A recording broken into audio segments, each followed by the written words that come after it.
One of the biggest mistakes in working online leads is the mistake of being too assumptive. That is, assuming that they're ready to buy and speaking as if it's a foregone conclusion. This is an easy mistake to make because in most sales environments, it's very important to assume the sale. Doing so when working with leads from professional referral sources usually works because people are mostly sold on you. But online leads are not there yet. For most online leads, you need to understand that they're in the beginning stages of understanding the options. They are still doing their research. They're in essence shopping. This makes sense when you consider the typical person searching online.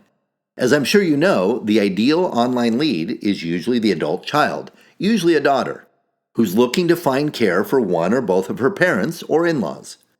We usually call her Mary because that was one of the most popular names for women her age. When you really stop to think about Mary and who she is, you'll understand that a different approach may be needed. For instance, the Marys of today are much different than even a generation ago. To start with, she's a lot busier. She's usually working a full-time job. She also is usually part of the sandwich generation, meaning that she has kids at home while working to take care of one or both of her parents or in-laws. Because she's so busy, she usually hasn't spent much time researching senior care.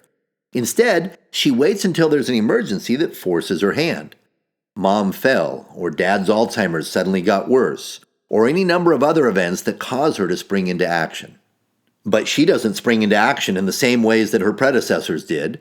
She's a lot more educated, a lot more independent, and even a little cynical. For instance, a generation ago, when the doctor told her predecessors to take a medication, they ran right out and did it. But today's Mary doesn't do that. Instead, she wants to research everything first, and the primary way she does that is through the internet. She Googles it first, and then goes back and asks her doctor questions about it. She wants to be informed. She wants to make the right decisions, and she wants to understand things. She's no different when it comes to senior care. So, something happened, and Mom wound up in rehab. Mary is determined to make sure she's well taken care of when she comes home. So she goes online and looks to educate herself about the options.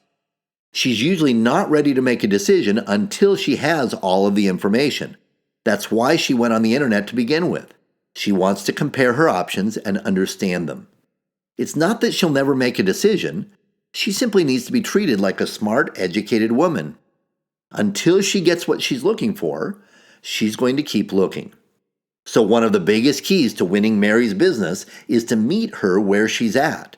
In other words, give her what she needs and wants. By doing so, you'll win her trust and ultimately her business.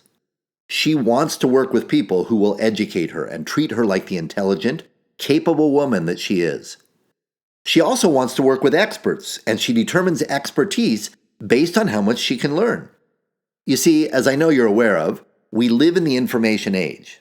To some degree, what that means is that the more we can give information or educate people, the more we are perceived as experts. Mary wants to learn, so teach her, educate her, give her what she's looking for, and she'll love you, rely on you, and see you as an expert she can work with. Also, by giving Mary the information she craves, you will induce the law of reciprocation. This is a very well-known principle. It says that when someone gives us something, we feel a little indebted to them. So the more you can educate people and give them what they're looking for, the more indebted they feel towards you. So what do you give? You need to develop several options that will educate your clients. For instance, white papers, reports, articles, or web pages that explain different aspects of the business. These can and should have titles like 10 things to consider when doing blank, or 6 things to never do when doing blank, or 5 ways to ensure that you hire the best caregivers, or any number of other compelling titles. Headlines like, "Do not choose a home care agency before you read this," are also great options. Also, since you simply need to explain the basics, titles like the ABCs or the nuts and bolts or the secrets of caring for your loved ones are always good titles. Now you can also turn these reports into audio files, CDs, or podcasts. Seminars, webinars, or other educational events based on the material can also be developed. You can even create instructional videos with similar content. Now, you don't necessarily need to produce all of this yourself. You can also give Mary links to articles that are already online, or send her published books on senior care and caregiving, or give her links to videos or audios produced by others. You can also provide her with checklists, market comparisons of all different types of options, and even the people that offer those options in your area. In other words, lists of services. You can even give her introductions to people and options in the community. Finally, and most importantly, you can offer Mary evaluations, including self-evaluations, tests or quizzes, and in-person assessments conducted either online or in-home. You see, there's a big difference between calling Mary for the first time and pitching her on your services, including the prices and what you will and won't do, versus offering to be the ultimate resource for her to be able to help her parents. For instance, I've heard agencies call internet leads and say something like, "I understand you're looking to care for your mother. Well, we're the best agency in town. All of our caregivers have had background checks and are insured. We charge $30 per hour. We only do shifts of 4 hours or more, and we don't handle anything medical. When would you like to start care?" Think about Mary, and then think about the difference between that approach and approaching Mary to say something like, "I know what it's like to care for your parents, and I'd love to help you choose the best options. Tell me more about what's going on." You know, there's a great report that we put together about the 5 things you need to focus on when this happens. I'd love to send that to you. In fact, I'll send you a corresponding audio and video on the same topic. Let me get your information to get this to you. Or, once a month, I also host an online event where I help people to understand the different options in the area for senior care. I'm going to send you an invitation to our next one. Or, because every situation is different, one of the gifts we give people is an in-home assessment, in which we come out and meet the family, find out all about your mother's care needs, make sure the home is safe for her, and then help you to create a care plan for her moving forward. If we can play a part in that care plan, I'll review our services at that time. But if we're not the right fit, I'll give you a list of options to use and even introduce you to the best providers in the area. When is the best time to meet with you and your family to do this assessment? We'll go over more scripts in a future module of this course, but you should always be offering these options for people. You should always be offering ways to help them shop. Always offer to educate them. Don't be a pushy salesperson. Instead, be the ultimate resource. Now, this does not mean that you never ask for commitments in return. Just the opposite. Whenever you offer something, it should come with a request for something in return. I'll send you this report or audio or video if you promise to read, watch, or listen, and then report back to me at a specific time with questions. Or I'll send you this item if you give me your home address. Or I'll do a full assessment at your home if you can get everyone in the family together. Or I'll send you tickets to this seminar or event if you promise to come and only make decisions after you learn from the event, etc. Always get a return commitment.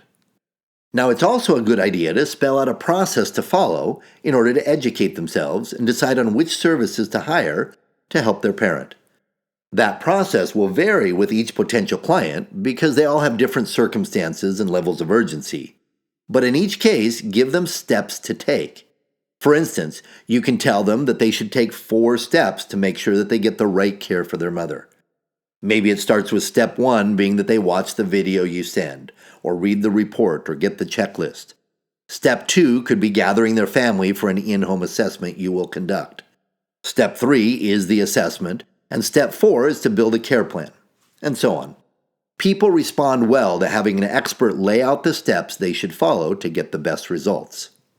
Now again, please be aware that you will always work with the needs and wants of each potential client. Some leads are people that are desperate to get help now. These people need very little process. Book an appointment for an in-home assessment, carry out a good one, and you have a deal. But others are a few weeks out from needing care. Mom is still in rehab, or the family is caring for the senior for a while longer. These people want to educate themselves in the meantime and build up to the decision. Be the person who wins them over by becoming their teacher and confidant. Give them a step-by-step process or curriculum. Finally, a great tip is that in the process of educating people, I love giving them the right questions to ask.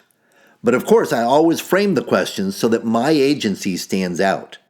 I want them asking about my unique selling propositions. I know that they will likely speak to other agencies, so I want them to ask questions that may be tough for those agencies to answer, or questions for which I have the best answer. In a way, this is like burying landmines for my competition. If I give potential clients a list of questions to ask every single agency, and the list includes questions that I know I can answer well, but some of my competitors can't, it's a great way to ensure that I stand out. So here are your assignments. First, create some collateral. Checklists, articles, white papers, audios, videos, or seminars.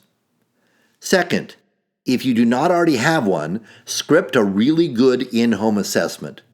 This script should be a series of questions that help to uncover the needs and wants of the family, including all of the pains or deficiencies they're currently experiencing, and all of the ways they want life to be.